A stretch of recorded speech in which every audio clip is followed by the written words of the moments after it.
Rock, paper, scissors, shoot. Cinnamon bear coming this man's First way. up, right here. Let's get it. After 3.5 days of driving from Nashville to the middle of nowhere, Manitoba, Canada, Josh, Braun, and I made camp smack in the middle of black bear country. Night one. First sit. It's been 4 days since we've been on the road, but now Josh and I are in the stand ready to go. And because he's a cheater, he's up first. Stay tuned for my bear at the end of the video. I put it at the end because, truthfully, I'm a little embarrassed about how big of a wimp I was. So what happened tonight? We went to the stand. You and I sat together and heard lots of noises. Had a nice, open, pretty view throughout the forest. I didn't see a bear though. Zero bear. Zero bear. Jesse saw a couple, so we got a plan for tomorrow. We're going to get on potentially a cinnamon bear that's out there a couple miles from where we're hunting tonight. That was tough. Being out here in the wilderness. Well, we got internet. Thank you, Elon. Thank you, Elon. Appreciate that. We're like, Jesse, what are we having for dinner? Tonight? yeah. We're gonna have some moose fry. Moose fry? Yep. So what do you do? Just slice it up real thin. Fry it in some grease with some seasonings, maybe a couple onions. Then we're gonna have some potato salad. You feel like we're roughing it In out Bannock. here? We're roughing it in the middle of the woods out here? Oh, this is pretty rough. That's a bug zapper behind his head if you can't tell. That's how rough it is out here. We hunted with this outfitter last year and had an absolute blast. Fishing all morning long and then a 2-hour drive to the bear woods every single day. We wanted to avoid the 4-hour round-trip commute this year, so we packed the 16-foot trailer full of Josh's very fancy camping gear and set up near one of the most beautiful lakes I have ever seen.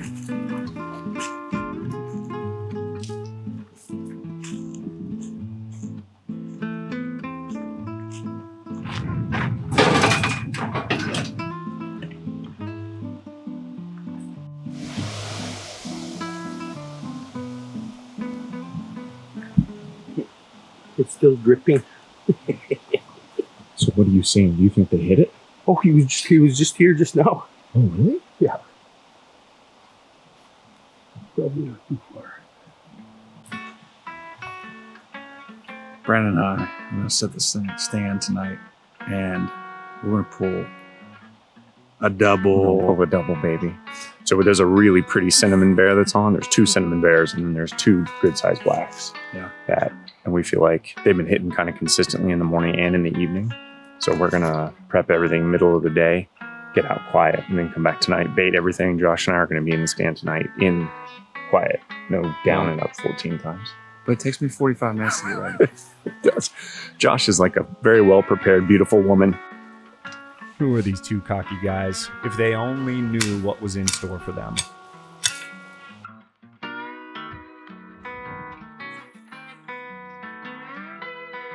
I don't understand the blue.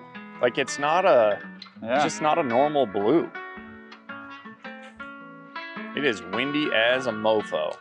It's gotta have something to do with the rocks. Got it. You know, like when you see like a quarry that's got water in it. Yeah, that's true. That There's a lot sounded- of like powder I on just the had a outside bite. of these. Say what? I just had a bite. Did you? Yeah.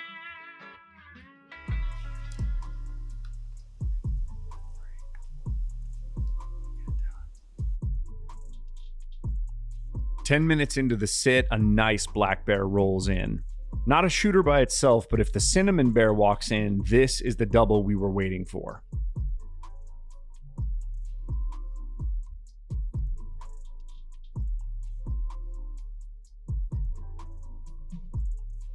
After finding both the beavers that were cleverly hidden around the site, we thought we were about to be in luck.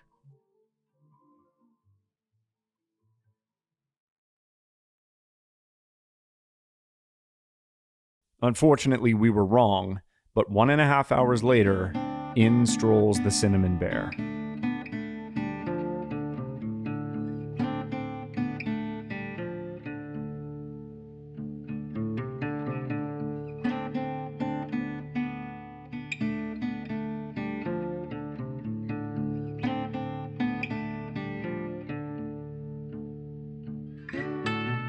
Being this close to animals that can weigh up to 600 pounds in this area is exhilarating.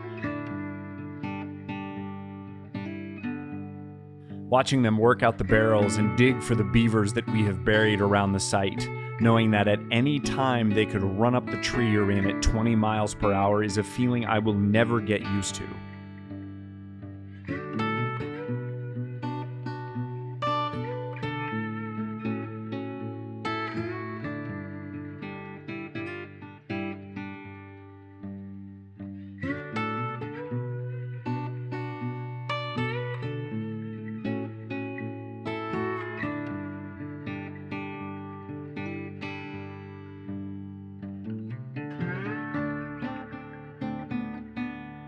As we watch the cinnamon work the area, there are multiple times where the shot angle looks perfect from my perspective, but not from Josh's, and so he waits.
This is so freaking gut-wrenching. Been sitting here for an hour and a half, maybe. Yeah. Just thinking about the shot, like over and over and over again. Did I hit too far left? Did I hit too far right?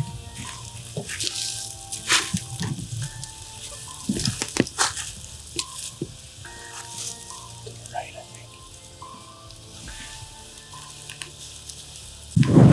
That doesn't seem right. It just doesn't feel like we're on the right. Even if there is no blood, I'm not seeing, the dirt like pulling up, especially with the osmosis stuff. Okay. I've got the computer back in the bag. What if we just go take the card? That's fine. Looking on the computer, a bigger screen. Yeah, let's do it. Just get a better direction of where it's going. All right.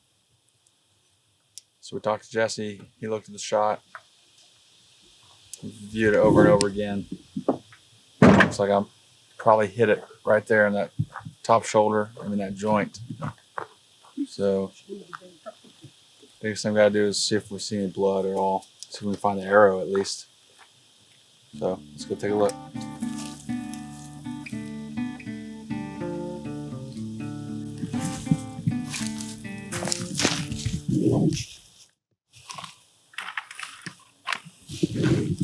Good news and bad news.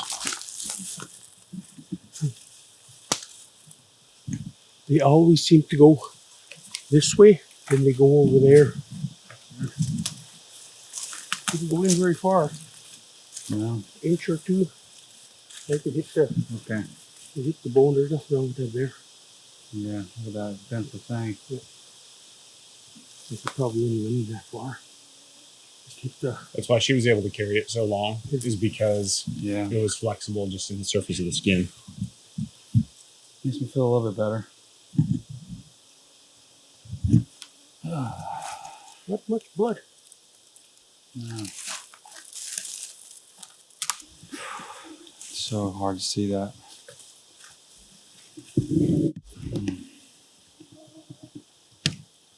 Just hope she's still alive, honestly. Yeah, I agree. It's the biggest thing. I hate to wound an animal, not find it.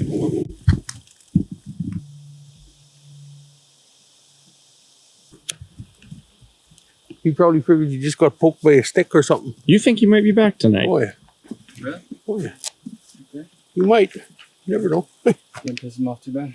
Dude, that would be bonkers. Where's the big one right now? I don't know. We haven't been seeing any on camera. You know, Yeah. we might have to. Maybe you don't want to split up.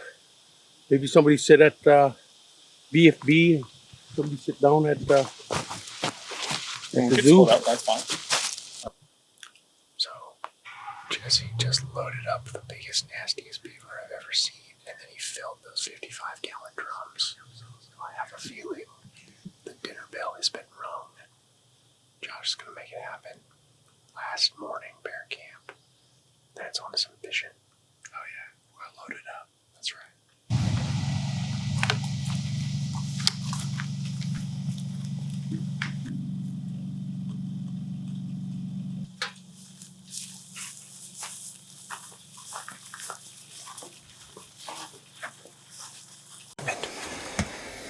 We just walked into the same stand we were in this morning, and there's a bear right in front of us.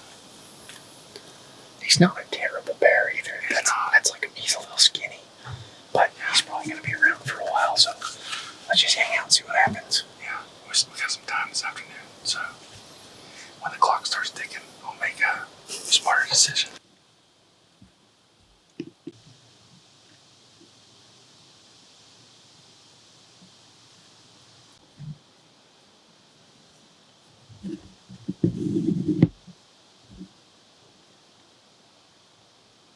You having fun?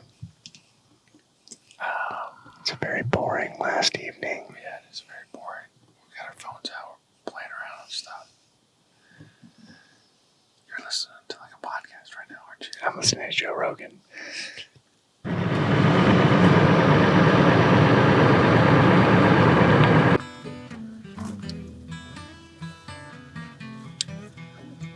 What kind of adventure would it be if you didn't have to change at least one tire? Yeah. Seemed very happy. I mean, perfect. You know, I like to do it late at night too. Right. When you're ready to Get the blood be like pumping. asleep. Yeah. It's true. Boom. Wow. Success. There we go. Time is it in the morning?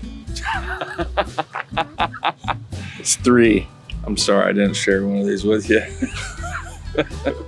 I'm not upset about it. It's 3 o'clock in the morning, Brandon. Let's go to bed. This is so stupid. You want to like see if there's any food? I don't know. What if there's good food in there? Come on, let's go grab something to eat, and then come grab our stuff. We might as well just stay up. We didn't eat dinner, man. Bear Camp 2024 wrapped up. Kind of sad, if I'm honest.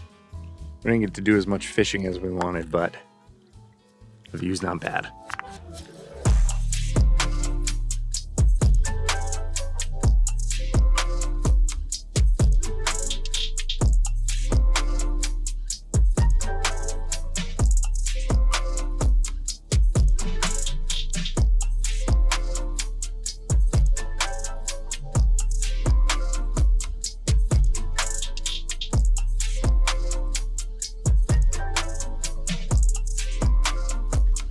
First fish. Yeah. Keep going.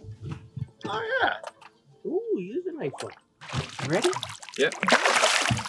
I don't think so. Not a keeper.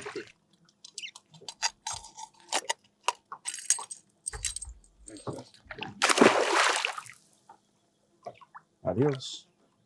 Hey, we just have to We just had to find them. All right. It's too big to keep. I just pulled in.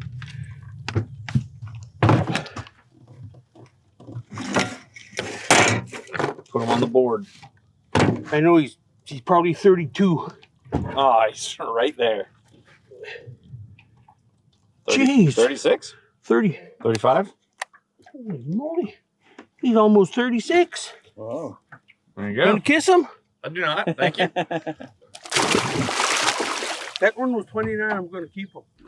Too big? Oh, he might be 29 and 3/4. We can shave his tail off.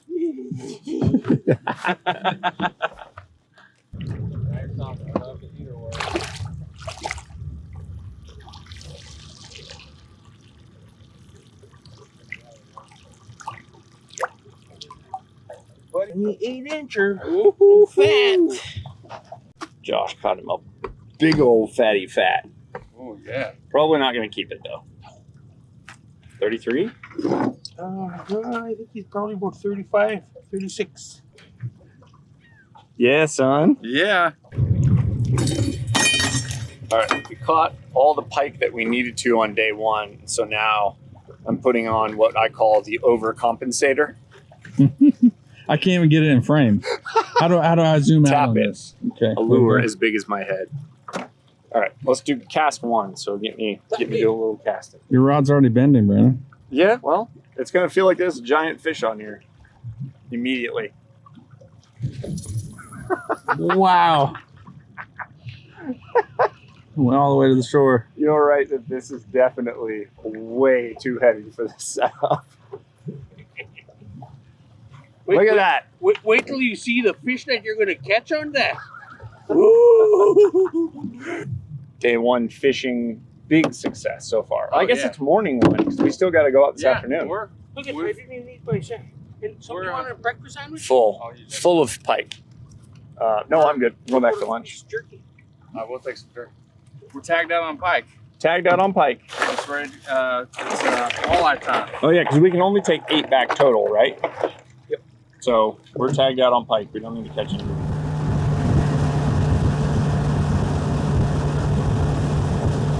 Yeah, just wanted to see something. You wanna try his rod? Just real quick. Just Yeah. How many walleye have I caught? 6.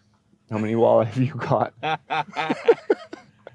I'm not gonna say that I'm the still- king of Canadian walleye fishing, Yeah. but You're basically pretty good, yeah. that's my title. How many do you think we've caught total? 30? 30? Yeah. How many of those are Brandon's? 2/3 at least. 28. 28. I'll say 28. Okay. Yeah, there you go. Okay. All right, I'm gonna tell you the bear story. You ready? Okay, let's do it. Okay. So you got a video, which is great, of me up in that janky little stand, right? The triangle stand. The triangle stand. Yeah. So they built it basically between 3 trees.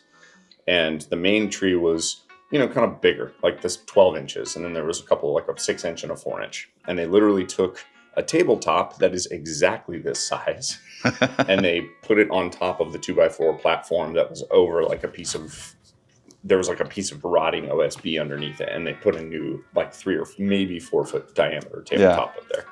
So like super small working space. I've got the tripod back behind me with the camera, so it's like fixed, locked on the tripod, pointed this way, and I'm sitting sideways so that I can draw. And there's a little bit of cover in front of me. Got my backpack up on this tree. And they were afraid to put you up there, right? Because of the plywood? Well, initially he was like, "Oh yeah, no, we wouldn't put you in there." And then Jesse, and at the end of the week, was like, "Let's go ahead and get you in there." Awesome.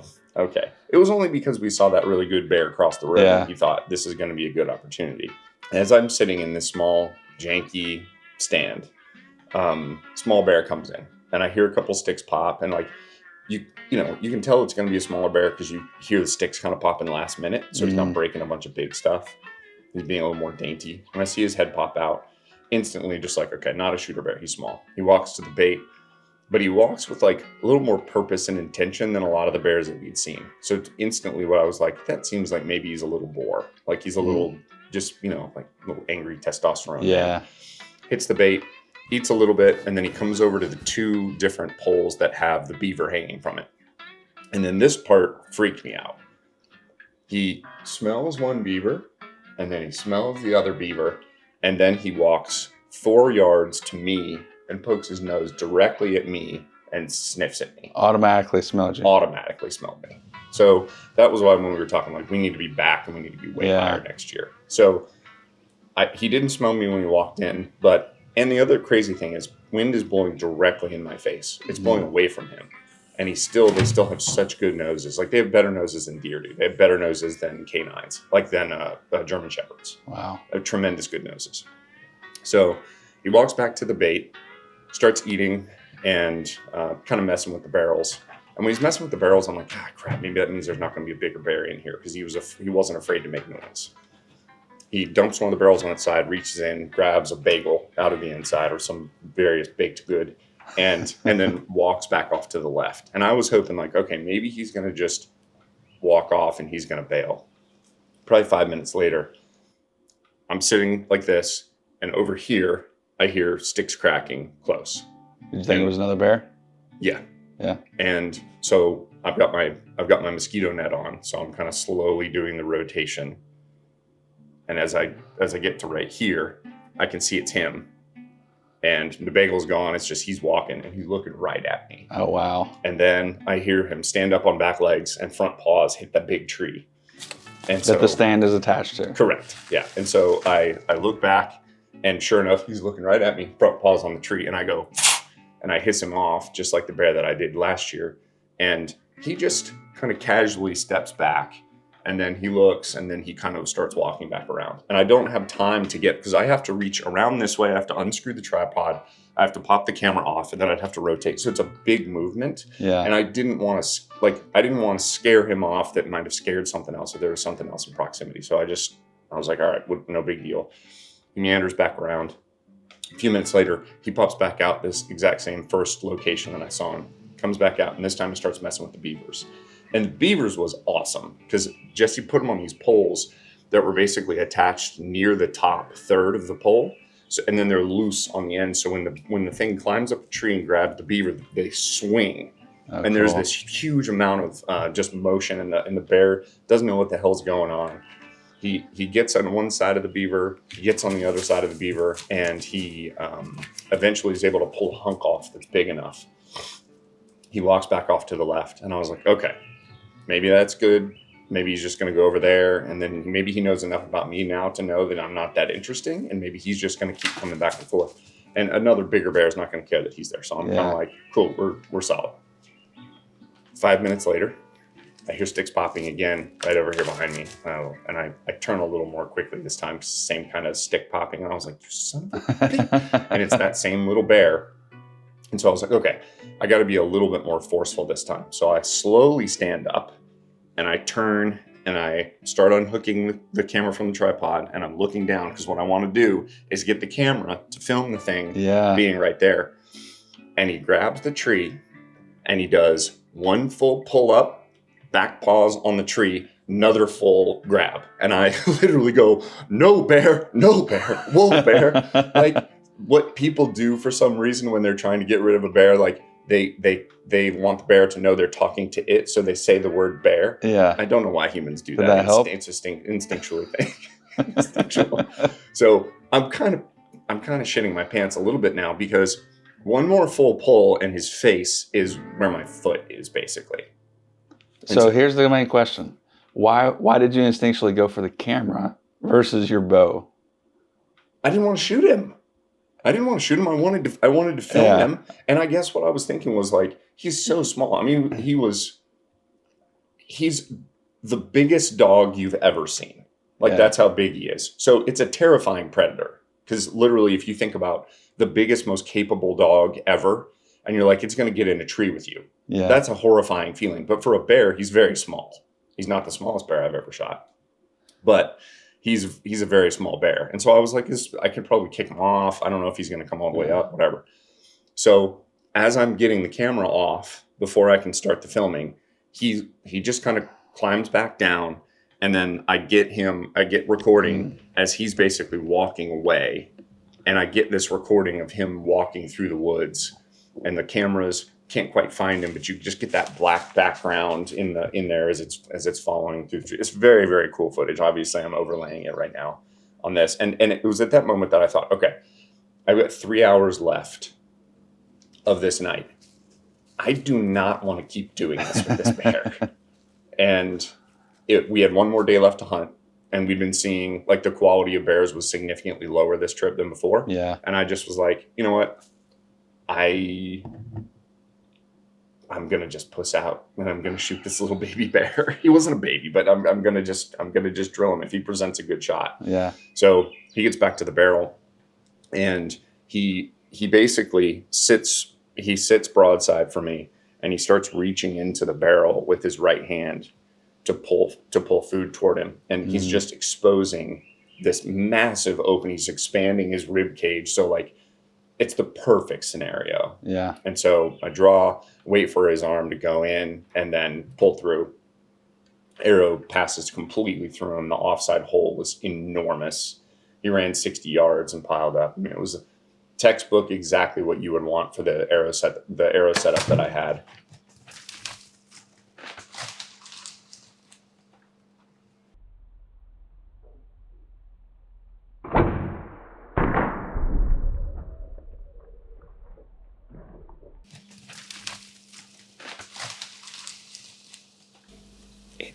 It's not exactly what I wanted this to be. Because my goal was either a cinnamon or a very large black bear. But after the second time of that dude swinging around and coming up behind me and trying to get up the tree, I was like, listen, bro, you got a date with a freaking arrow right now.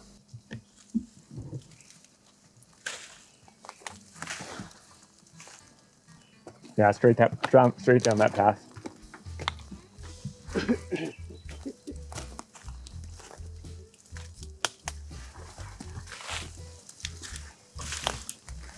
"75% of me is very happy with what happened, given the circumstances. 25% of me is full of regret because of how small he is. And because as soon as he walked out initially, I'm like, that's not a bear you want to shoot. But there's this weird, like, self-defense fear thing that I'm trying to figure out how to manage when I'm in the woods with bears by myself. And Well, the third time he for sure would have like came in your lap. it seems like he would have been more emboldened, but what if he never came back over there? Like, what if he'd gotten close enough to realize, like, that's the dude who fills the barrel with the food. Like, I don't need to go mess with him. I still want to eat the dude that fills the barrel. Right? Maybe that's where the food comes from, inside of him. So I was talking to Zach, one of the other guides up there, and they said that at the zoo, which was the stand location that Dad and I were at last year, where one of the bears tried to climb a tree. One of the bears did climb a tree and took a swipe at a dude. Wow. And I bet you money it was the same bear, and the dude had to blast him off the tree. He had a rifle and had to literally shoot him off the tree.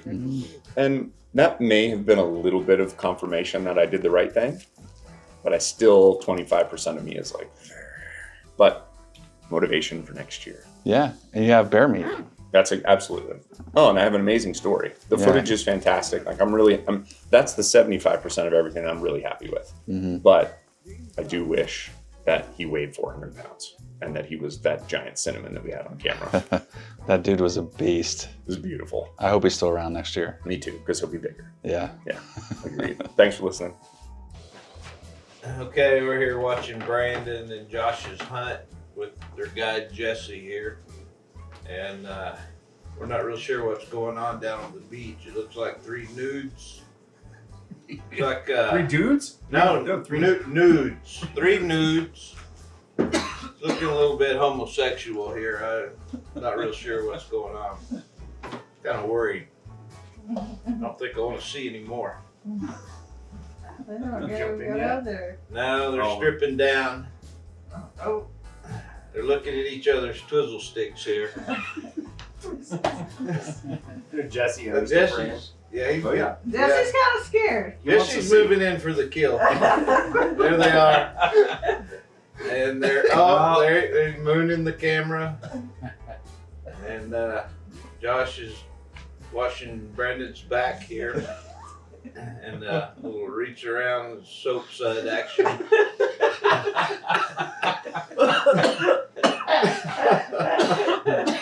Okay. I'm handing Jesse the soap here in a second. Oh, you dropped the soap. What are you doing, Jesse? Yep. That'll be the outtake at the end there. Oh man.